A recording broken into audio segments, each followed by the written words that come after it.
Добрый день, уважаемые коллеги. Good afternoon, dear colleagues. We are glad to welcome you at the Foreign Ministry Press Center at the briefing of Ambassador at Large on crimes of the Kiev regime, Rodion Miroshnik. During today's event, we will present a report on criminal actions of Kiev regime during the first quarter of 2025.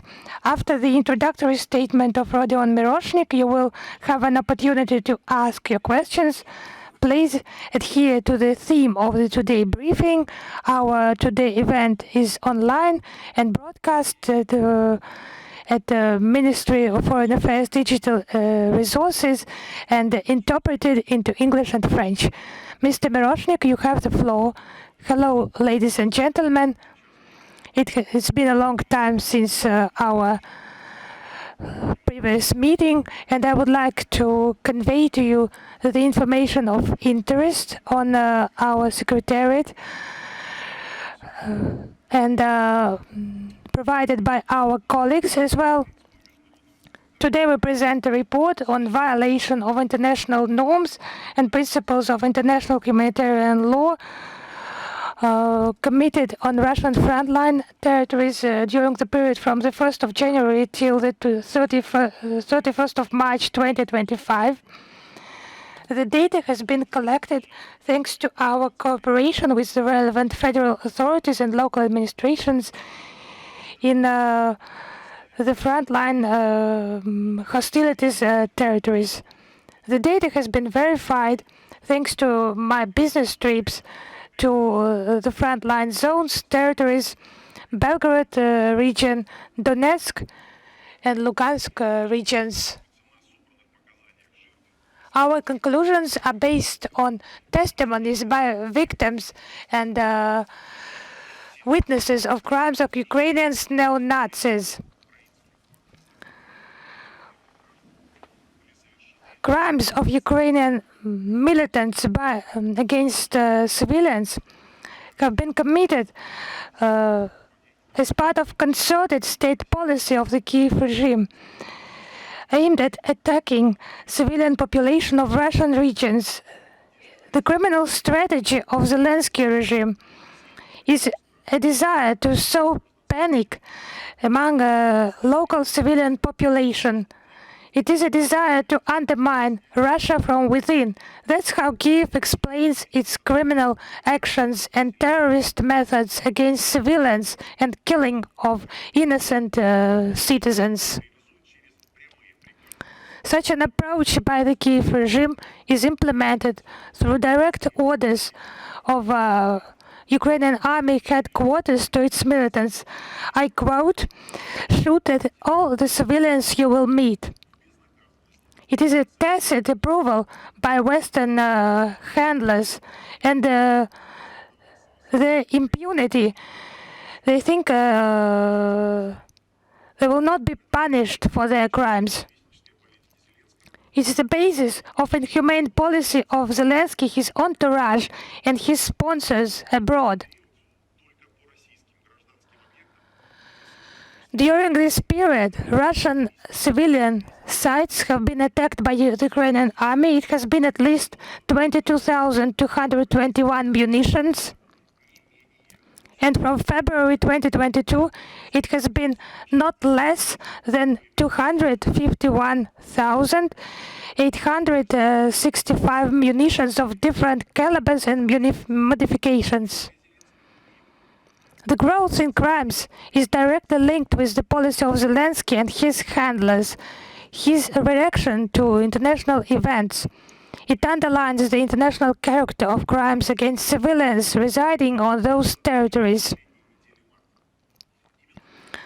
The sharp increase in the number of Ukrainian shellings has been noted in the last weeks of March. It has been the reaction to negotiations between Moscow and Washington. The incoming strikes have reached 300 a day. It is more than 2,000 a week. Most frequently, sites have been attacked in Belgorod, Donetsk, Kherson, Kursk, Zaporozhye, and Lugansk regions. During the period since the 1st of January up to 31st of March, the actions of the Ukrainian army caused casualties among at least 1,489 civilians. 1,197 people were wounded, 292 were killed.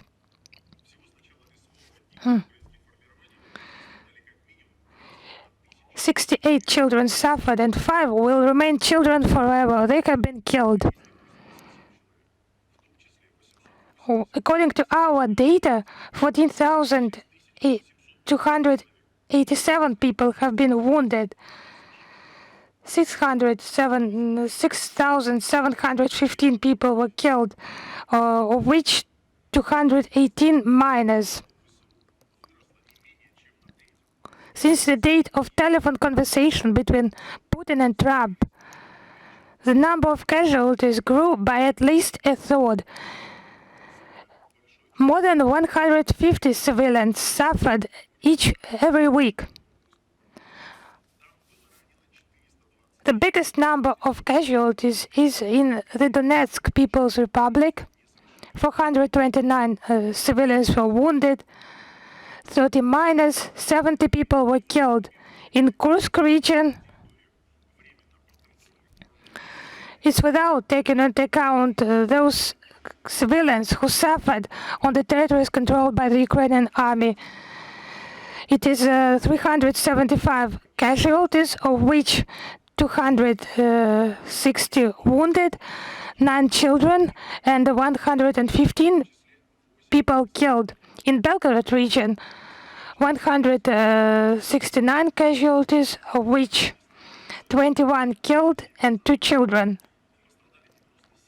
In the Lugansk People's Republic, 97 civilians suffered, of which 80 wounded, 2 children, and 17 civilians killed.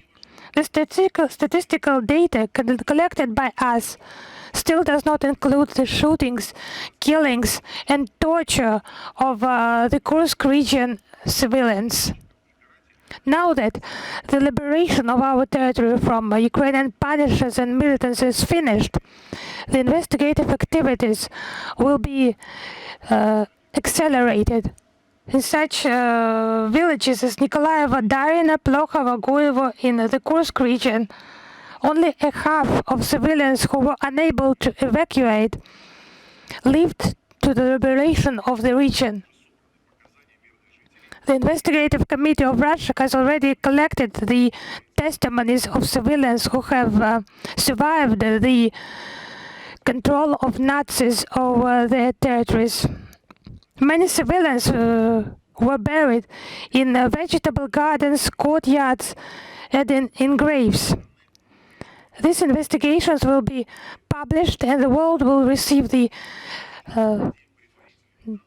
accurate data on crimes of Ukrainian Nazis in the Kursk region. We now have the information of the killings of civilians in Ruskaya Porечная, Malaya Lokhnya, Cherkasskaya Porечная, Makhnovka, and other villages in the Kursk region.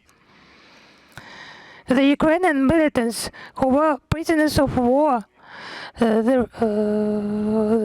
prisoners of war of Ukrainian militants, they have already provided their testimonies.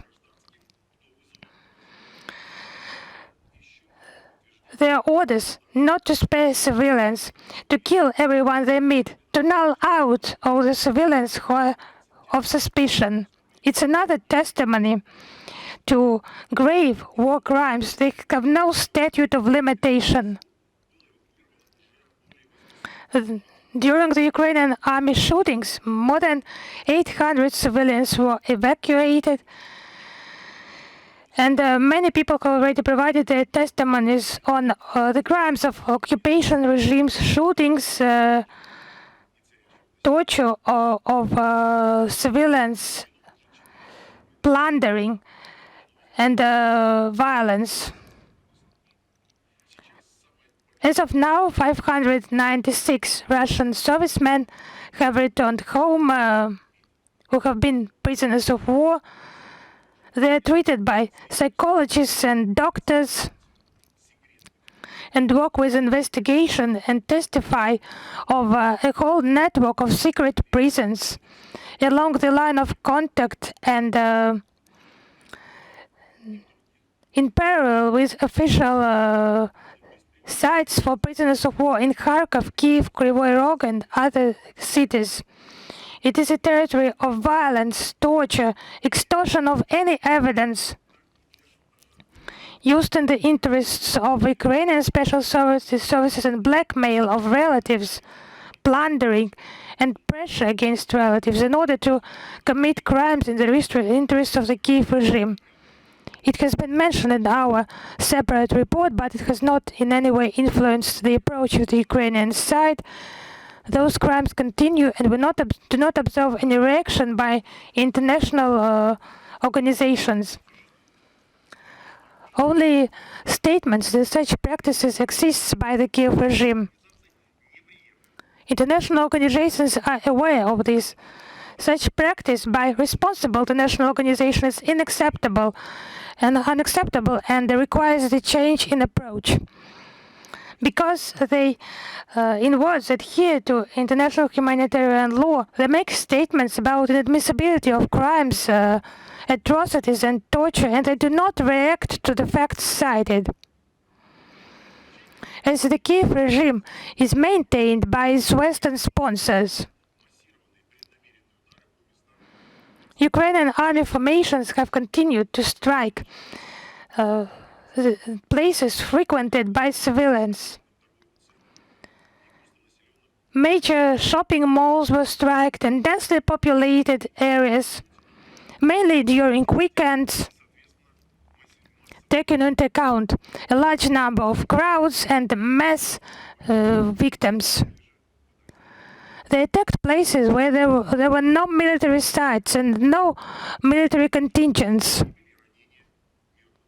It has caused mass deaths of and wounds of civilian populations. The Ukrainian army attacked with reactive munitions of HIMARS MLRS, the Hercules Молоко shopping center. 2 employees of the shopping center suffered who were preparing the shop for opening. Houses, a pharmacy, social center and cars were damaged, and no military sites were damaged because there were no military sites there. In Novy-Yurkovich settlement in the Bryansk region, Storm Shadow missile actually turned the administrative center into a pile of bricks. There were no military sites there at all, and that is why no military sites were damaged. On the 20th of January, 11 civilians were wounded in Gorlovka. Residential houses, city hospital,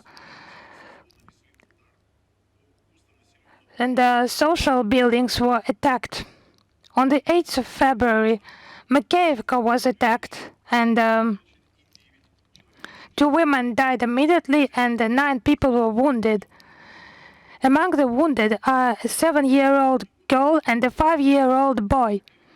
Hundreds of apartments were ruined, tens of cars, and no military sites. During the last 3 months, the Ukrainian army just grew the use of UAVs in order to attack civilians as well as miners. During this period,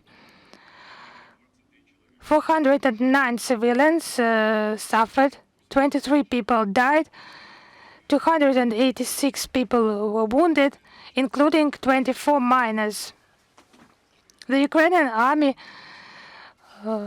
actively used aircraft-type drones to strike civilian sites. The record of the Ukrainian army was the launch at the night of the 11th of March of 337 drones against civilian objects, civilian sites within a radius of up to 1,000 kilometers from the line of contact. Multi-story buildings were damaged, infrastructure sites, and civilian production sites. There were also pinpoint drone strikes against civilian population in frontline territory. The Ukrainian beasts, they just hunted the civilian cars and buses. Buses were mostly attacked in Gorlovka, Donetsk People's Republic, Shebekino, Graivoronsk, Krasnoyarsk regions of the Belgorod region. At route number 2 in Gorlovka, a civilian route shuttle bus was attacked by a drone, with causing casualties among civilians. On the 4th of February, a school bus was attacked in the settlement of Vasilievka of the Zaporozhye region, and 5 children were wounded who were going to school.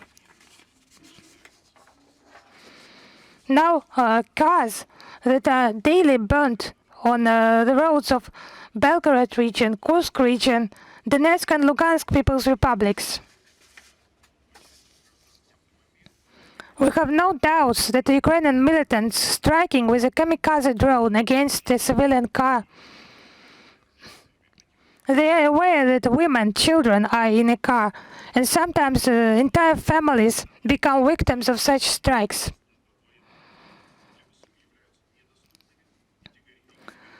Now, the Ukrainian army ignores international law and attacks with strike drones medical workers, doctors who were performing their duties to save the sick and the wounded. 2 doctors were killed by these strikes.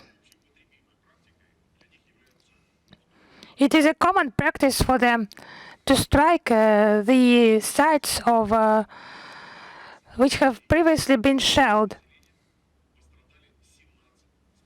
17 rescuers have become victims of such shootings. 2 of them were killed immediately. Civilian infrastructure has been attacked by Ukrainian militants, and 25 utility workers were suffered, and 1 of them was killed immediately. It is military crimes striking civilian population, and they take measures to deprive the wounded people even a chance to be saved and to receive aid. It's a policy of beasts who have forgotten any human principles and norms.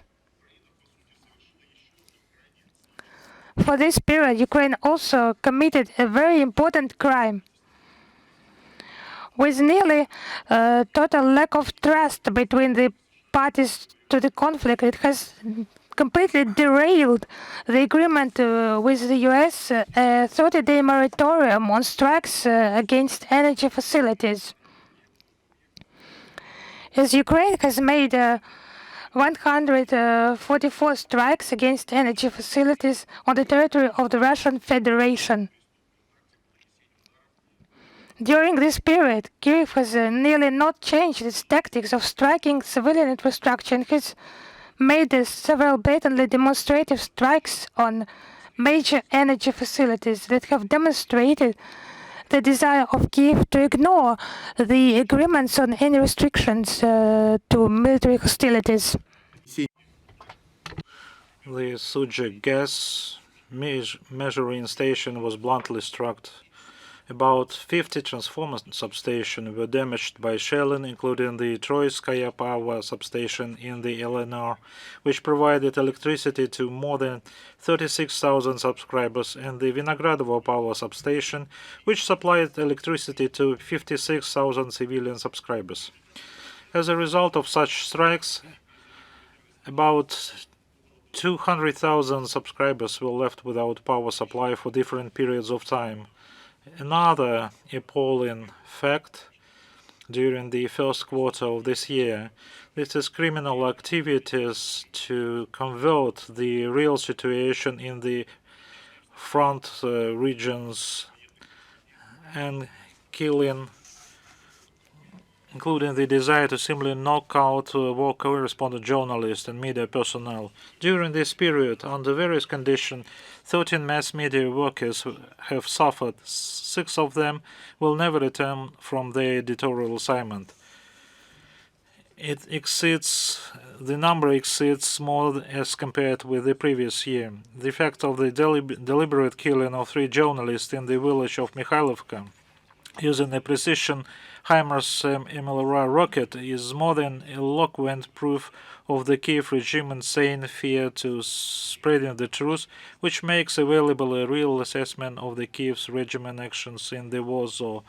That is why they are so afraid of the Russian journalists covering the events in these zones. Taking into account the fact that Ukrainian forces in the overwhelming majority commit war crimes in the constitutional territories of the Russian Federation, Russian investigative and law enforcement agencies records investigate and bring to court criminal cases against Ukrainian who commit crimes against the civilian population of Russia. For the period of 1st January to 31 March of this year, 422 criminal cases were initiated on the fact of shelling of Russian civilian objects. During the same period, the investigation of 41 criminal cases were completed and the materials on which were sent to the prosecutor office for further transfer to the courts. During the period of hostilities, Russian courts have already passed guilty verdicts in 397 criminal cases against 536 Ukrainian servicemen and mercenaries. In conclusion, I would like to highlight several definitions that characterize the current state and criminal activities of the Kiev regime with regard to the civil population and violation of norms of international human laws.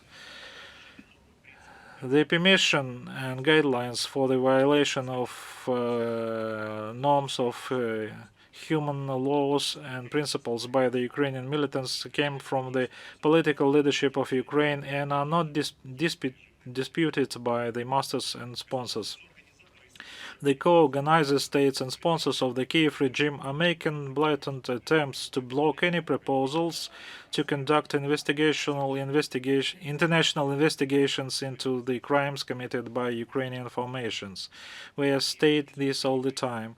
Kiev is not at all squeamish and actively uses the practice of staged crimes on its territory, killing and maiming its own citizens to broadcast to Western audiences the necessary bloody picture, attributing it to the actions of Russia and Russian military. Today we are witnessing a dangerous trend that in the context of attempts by the United States and Russia to find options for a peaceful settlement of the situation, the danger of provocations by the Ukrainian side is only growing.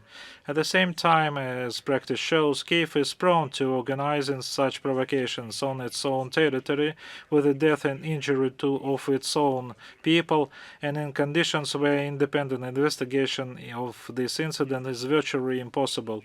I just stated the major conclusions which are contained in our report for the first quarter of this year. I think it will be soon published in the media resources of the Foreign Ministry and would be available in print version in Russian and English languages. Thank you for your attention. Thank you very much, Rodion Valerievich. Yes, we are going to post this report on the website of our ministry and the major information sources related to the ministry. So now we are coming to the question. Portal Ukraine.ru.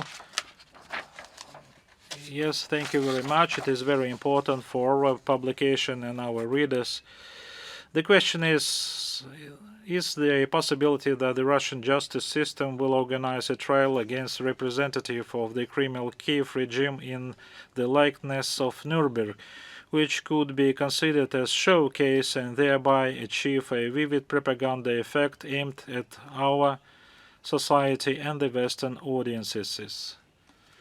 Thank you very much for your question. Indeed, we raised this question all the time, not in the territory of Russia, but in other countries, because the need for prosecution of those committed the crimes against humanitarian laws against civilians is quite relevant, as always. But let's look back at the history,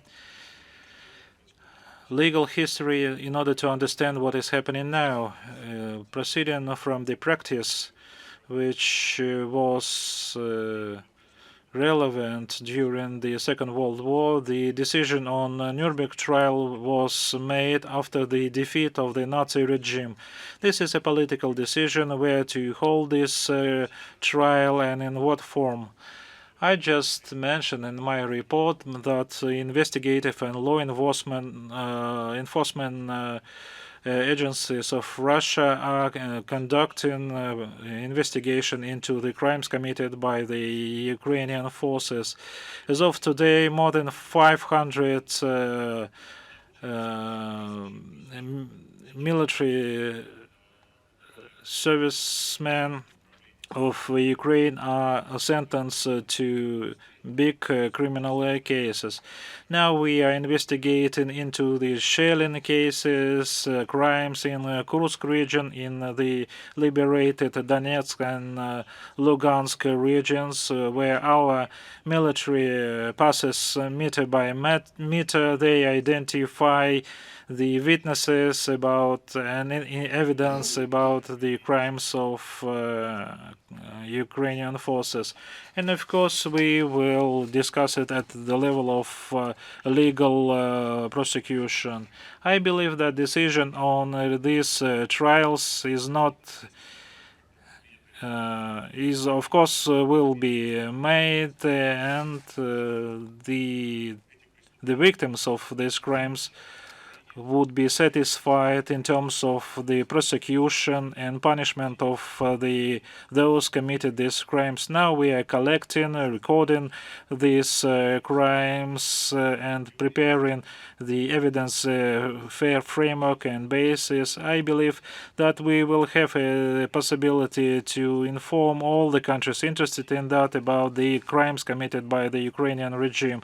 Now we portion by portion trying to demonstrate these crimes using special reports, which are practically available to all international organizations. We're sending this information to these organizations, and we reporting them to those organizations that are honestly doing their business. All the rest depends on the political will and the agreement in terms of punishment of those who infringed upon the human laws. I believe not only Russia but other countries that following the events in Ukraine are interested in that in order to avoid impunity of those who committed these crimes. Tavria, radio and TV company. Good morning. Do you receive information about unlawful actions from the territories occupied by Ukrainian armed forces, in particular from the right bank of the Kherson regions? Do you have the statistics? How many such cases have been reported? I understand the geographical location because you, as a Kherson mass media, you are concerned about what is happening in the occupied territories. Yes, we receive reports from the people from the other bank. We receive their evidence from them. This is out of court crimes executions, sexual harassment, and sexual crimes. We have a whole database on that, but as I mentioned in my report, this data, which should be confirmed, verified, and then they would be included in our statistics and database, which because we need to be sure that in the correctness of these databases, we cannot base ourselves as Ukrainian side is doing, or Western separate international organizations are doing. They just pick up this data out of the blue without any evidence. That is why everything is what is presented in our report is based on the real facts and evidence, and the same is true for the information from Kherson region. We have evidence, we have reports which are verified by the law enforcement authorities, and we based ourselves on this data. I'm pretty much sure that soon we will get additional data on what is happening in your region, which we are concerned about, especially the great number of shellings against Alyoshka, New Kakhovka, located in your territories, and which is published in your mass media, and we are thankful for that. Thank you very much. Moscow Post. You have answered your question to one of our question.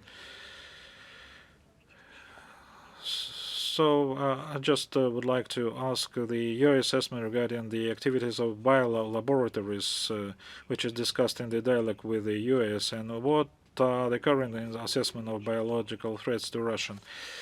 These discussions are focusing on substantial matters, issues, in order to find the mutually acceptable solutions. That is why I would suggest not to discuss the hearsay around this process. The violation of the humanitarian law, using, in particular, using the use of prohibited ways of warfare, like biolaboratories, chemical laboratories.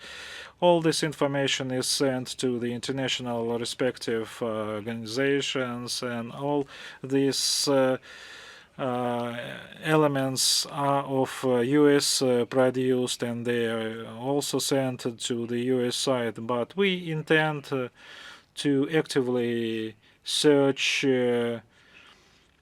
those committed in these crimes. Second question: how many criminal cases are open for crimes by Ukrainian forces in Kursk region in 2025? What is the nature of the charges? I just would like to explain that criminal cases could refer to the crimes that are committed by hundreds of Ukrainian soldiers, and they can refer to the crimes which are not only committed in the Kursk region. We just receiving this information from Investigative Committee of Russia, and about 41 cases are opened, but more than 200 cases are open against shelling or violence against civilian infrastructure where civilians live. So these figures are not demonstrative, illustrative. The process of investigation has just only started. It is delayed by the demining processes and strikes by the Ukrainian side. So the entire investigation is not fully started, is not fully launched. Once the security and safety issues are solved, then this data would be fuller. And these figures are not illustrative. We have intention on part of investigative authorities to make public the facts about all crimes committed in the crime region over these 240 days, which was under control of Ukrainian forces. The story is about hundreds and hundreds crimes. Thank you very much. Colleagues, any further questions? Международный Life журнал. We have a question. Ukrainian forces deliberately destroyed a monastery in Gorlalsk. What is the reason for such an aggressive actions by Ukrainian forces? You raised the whole level of issues, and the burning down of the Gornalsk monastery is just one of the many other crimes.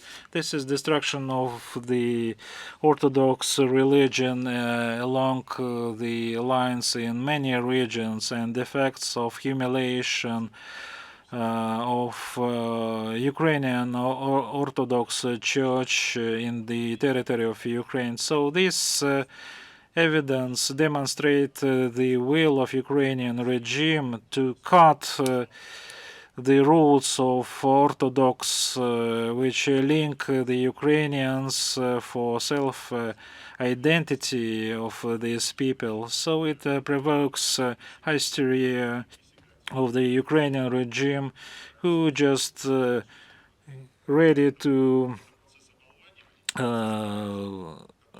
serve the interest of other sponsors. This is just the fight against the Orthodox Church, which unites these people. So Gornal's monastery is a part of this process. I believe we will devote one of the reports to this incidents and facts and the crimes against Orthodox believers, and this problem is quite big, and this is the direct evidence of the actions of the Kiev regime, which is demonstrated by a lot of evidence, and that would require separate investigations like humiliation and butchering of the believers, Orthodox believers.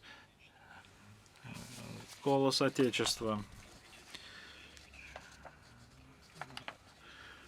Good afternoon. I have a question. We have agreed about the truce with the United States, but it was brought by the military rockets, which, as the president said, are controlled by the US side. It means that from one side, the United States are going to agree with us on the truce, and on the other hand, they are claiming and using these missiles. Why it is happening, and when we start speaking, saying the truth that in fact we are fighting against the United States in the territory of Ukraine. I don't see any new narrative in what you were saying in your question. We always have said that the United States is co-organizers of what is happening in the territory of Ukraine. Now they are trying to build a dialogue with Russia and trying to suggest options of peaceful settlement. There is no any secrecy or secret mechanism here. Regarding your statement on the use of the US-produced, US-made missile, I don't have this confirmation regarding the type of the missiles that were used. We recorded the intensification of the use of the rocket missiles of the HIMARS rocket systems against our journalists, social infrastructure, and against a number of other important objects. That is the evidence of the fact that Ukraine is trying to use more actively the weapons which could be blocked remotely by the United States. That is why they are trying to use it as much as possible regarding those HIMARS rockets and probably other systems. And maybe, according to our data, it's a key that can block them by the Ukrainian side, block their use by the Ukrainian side. So the data provided by the American side, I do not have such information. Unfortunately, maybe it's separate headquarters that have been mentioned on numerous occasions also in Western media, in its publications, like the use of British, French long-range missiles. There have been such cases, and we mentioned them in our report. Their position cannot be qualified as seeking peace. They take measures to intensify hostilities and to disrupt, to derail the agreements. Yes, I agree, but they're all guided by the United States of America, Europe, and Ukraine. According to your scope, it's recording the crimes of the Kiev regime. So the crimes by the United States of America and NATO, they do not include your scope, yes, because the US has committed for many years crimes against different countries and peoples, organizing genocide, trading people, organs, developing inhumane weapons, conducting inhumane experiments on people.